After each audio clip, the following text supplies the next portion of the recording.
ఎన్టీఆర్ జిల్లా Tiruvuru revenue division కార్యాలయంలో RDO K Madhuri ఆధ్వర్యంలో సంక్రాంతి పండుగ నేపథ్యంలో జూదాలు నియంత్రణపై సమన్వయ కమిటీ సమావేశం నిర్వహించారు. గ్రామ, మండల, డివిజన్ స్థాయిలో కోడి పందాల నియంత్రణకు జాయింట్ యాక్షన్ టీంలను ఏర్పాటు చేస్తున్నామని ఆర్డీఓ కె మాధురి తెలిపారు. కోడి పందాలు జరిగే ప్రాంతాలను పోలీస్, రెవెన్యూ, పశుసంవర్ధక శాఖ అధికారులతో ముందుగా గుర్తించి చట్టపరమైన చర్యలు తీసుకుంటామని హెచ్చరించారు. ఎవరైనా పందాల నిర్వహణకు సిద్ధమైనా లేక పాల్పడినా బైండ్ ఓవర్ కేసులు నమోదు చేసి భారీ జరిమానా విధిస్తామని హెచ్చరించారు.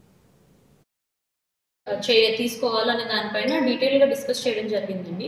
సో దీనికి సంబంధించి మేము విలేజ్ లెవెల్లోని, మండల్ లెవెల్లోని, డివిజన్ లెవెల్లో కూడా ఒక డెడికేటెడ్ టీమ్స్ని పెట్టుకోవడం జరగబోతుంది. సో ఆ టీమ్స్ ఏమైతే ముందుగా ఐడెంటిఫై చేస్తాయో, అంటే ఎక్కడైతే కోడి పందాలు జరిగే అవకాశం ఉంది అని మాకు ఎటువంటి ఇన్ఫర్మేషన్ వచ్చినా ముందుగానే ఐడెంటిఫై చేసి ప్రొయాక్టివ్ మెజర్స్ తీసుకోబోతున్నాము.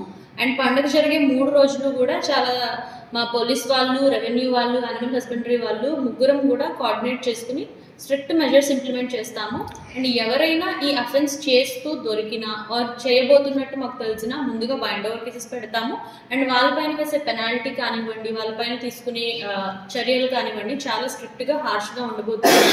అండ్ ఈసారి సంక్రాంతి ఎటువంటి బ్లడ్ స్పోర్ట్స్ జరగకుండా చాలా పీస్ఫుల్గా పండుగ వాతావరణం మంచిగా జరగడానికి మేము సాధ్యమైన చర్యలన్నీ తీసుకోబోతున్నాము.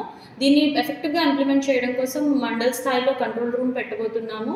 అండ్ మా జాయింట్ ఇన్స్పెక్షన్ టీమ్స్ ఏమైతే ఉన్నాయో అవి డైలీ మాకు రిపోర్ట్ చేస్తాయి.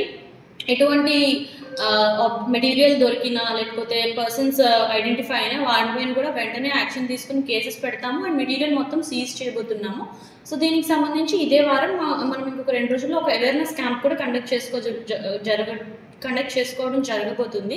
సో మండల్ లెవెల్లో జరిగే అవేర్నెస్ క్యాంప్కి మొత్తం అందరూ